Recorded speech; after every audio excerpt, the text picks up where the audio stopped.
Welcome, everybody. Adam Freeman here for HNS Radio. And this week's Coach's Spotlight is Richard Dombrowsky, head fast pitch softball coach for the Lady Hoyas. Coach, thanks for being here this morning. Oh, you're welcome, Adam. It's my pleasure. Well, just to get started, just right off the bat, obviously this is your first year here at Harrison, coming over from Hillgrove. Tell us a little bit about your coaching background. Sure. It was primarily in baseball. I played college baseball at Methodist University, and the coach that recruited me there got the job at Piedmont University in Georgia. So I came with him, and we kind of restarted the program there, him and I. And then my former college roommate and I ended up being our pitching coach. So him and I and my buddy Justin coached for over 600 games together at Piedmont. So we were there. I was there 14 years. And then, life happens, you have kids. My wife and I had two beautiful daughters, and we had to make a decision on relocating. And so I stepped down from the college game, relocated over to West Cobb, and kind of thought I was done coaching. Never had considered the teaching aspect as much as the coaching.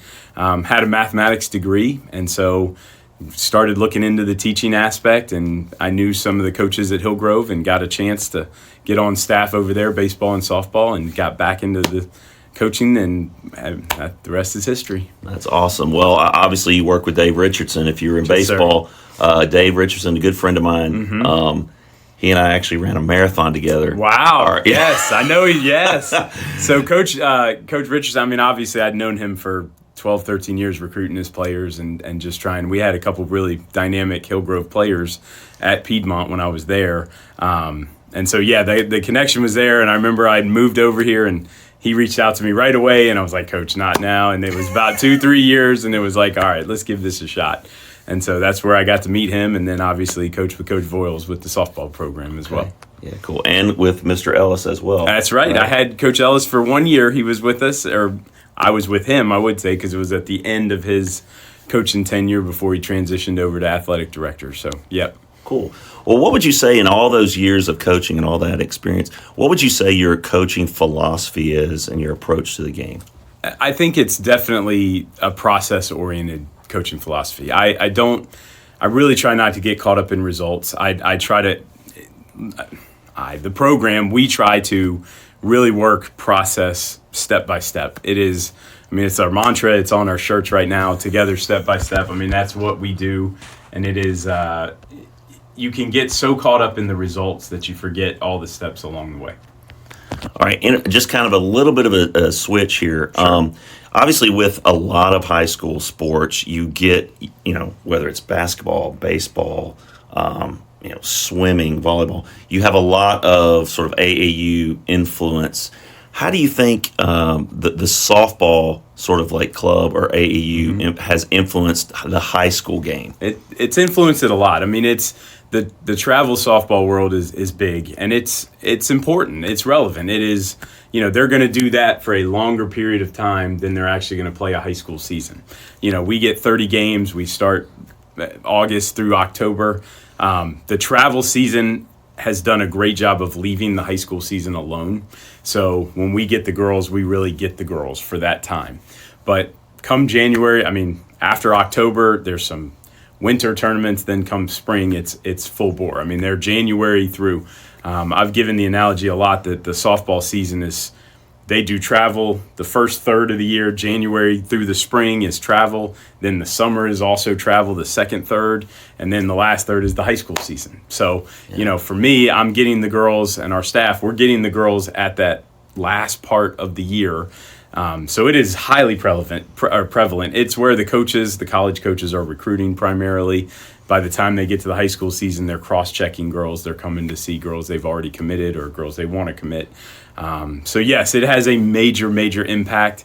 And you have to work in conjunction with the travel. Like the days of, I have the girls for the entire year. Yeah. Those days are over. Yeah. It is, we get them for the season. We work with them throughout their travel season, and we work in conjunction over the summer to make sure we get our practices in and all those workouts. But yes, it is definitely a big deal nowadays. Yeah. As far as this team, you came off a win, beat McEachern last night.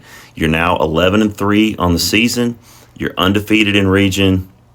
What are some bright spots that you found on this team through the first 14 games? We have great players. that's primarily the biggest thing. We have great players. The girls they're so bought in. They're doing everything the staff is asking, but more than that, they're playing together.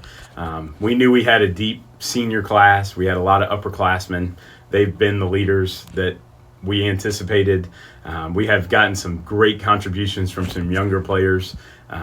It's just been a total program effort, and the girls are just doing a great job, and I couldn't be prouder of where we're at right now. But again, step by step, we got a long ways to go. Yeah. And building on that, obviously tomorrow night is a big game early in the year. If you're highlighting games as far as fast pitch softball in this region, this is a big one. It's over there, so kind of a homecoming for you a little bit. Well, it is, but it's the focus is definitely not on me. Yeah. It's on the girls. It is a great early season test. It isn't the end all be all, but it is a great opportunity for our girls to compete in a tough environment. Can guarantee it's going to be a playoff environment. It's what it feels like once the regular season's over. Know it's going to be a packed house. Know it's going to be loud and exciting, and it's everything you want in high school sports, and especially for these girls, it's going to be a great challenge. So I'm pouring all the focus into the girls that it's another step in the process. That's all it is. And it's going to be really exciting. I can't wait. These are the games that you want to be a player for, and these are the games that you practice for. Yeah, and I know they've been talking. I've been talking to a few of them. I'm going to have a chance to talk with Samantha Coe here later in the week, probably tomorrow morning, get her thoughts on the game. She's coming off an all-state season, and she'll be coming back. She's missed some games due to injury, but she'll be back, hopefully 100%, so she'll be able to help you guys. All right, well, I usually end our interviews on some sort of unique questions, sort of personal questions. And one, being a coach, obviously you said you grew up playing baseball. What's your favorite personal sports memory? Ooh, my favorite personal sports memory. Wow. I was, for personal, as a player at the college I went to, I was an undersized guy that kind of scratched and clawed my way into the lineup for 4 years. But there was, personal, so many of them, but I would say honestly just our senior year, we had an incredible senior year, and there was a point where we were the number one team in the country for 8 weeks. And this was where? At Methodist University. Oh, wow. And I think I can't put one exact moment on it, but when that first poll came out and it had us as number one, and it was like, 4 years ago, we were just a 500 ball club, and all of us stuck together. That's what I'll say for me personally in my career. But there was a lot of really good memories in there. Yeah. All right. Last question. Sure. Totally off board here. What was your very first car? 1977 Chevy Nova. Yes, it was 2-door or 4-door? 2-door. Oh. One bench seat across the middle. There was no side seats. If I had a passenger, we had to move together to move the seat. That thing was a tank. My grandparents, it was their neighbor's car, and the lady, she was an older lady, and she had driven it every day to the end of the driveway and back. So when I got to get the mail, I got it in 96. Oh my. It only had 12,000 miles on it. So it was great, except stuff was rusting out. We had to replace the alternate. Everything was rusted, but that was my first car. It was an awesome car. And then the first car I got, like myself, was a Ford Ranger, 2-door, stick shift, no power windows. You had to roll them down, 4-cylinder. The only thing I remember, I paid $700 for air conditioning. That was the only accessory that we had. Gotta have that. And I ended up moving to Georgia in that car. I put 375,000 miles on that truck.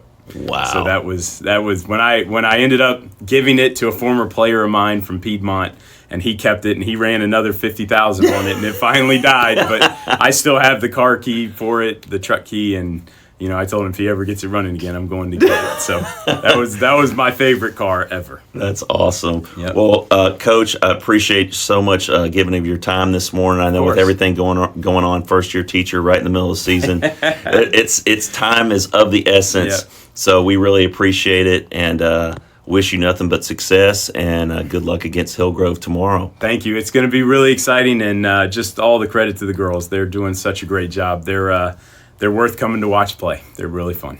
All right, ladies and gentlemen, that was head coach Richard Dombrowsky of the varsity women's fast pitch team. They've got a game at Hillgrove tomorrow night at 5:30 if you want to head on over there and watch them play.